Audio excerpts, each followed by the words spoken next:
Fin da bambino mi è sempre piaciuto arrampicarmi in alto.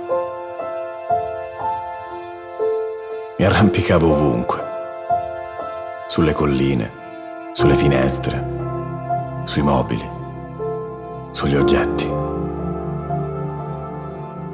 Poi, crescendo, mi arrampicavo sugli specchi, quando non sapevo cosa dire. In questa terra, le parole sembrano non esserci mai quando le cerchi. Ed è per questo che ci rifugiamo nel lavoro, ancor prima di ricorrere alle preghiere.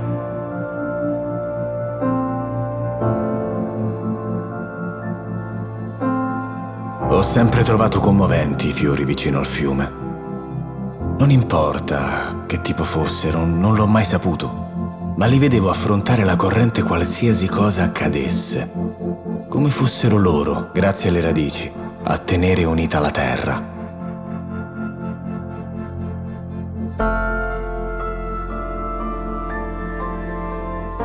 È la bellezza che ci rende forti, pensai. E ciò che è bello ci spinge a starci vicino per poter resistere alle correnti della vita.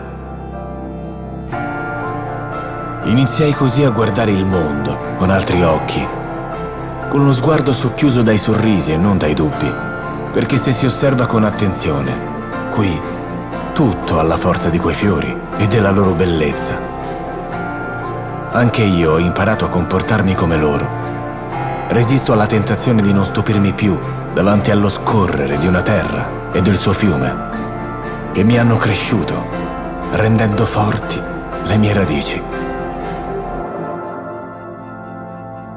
Non ho mai più smesso di arrampicarmi in alto.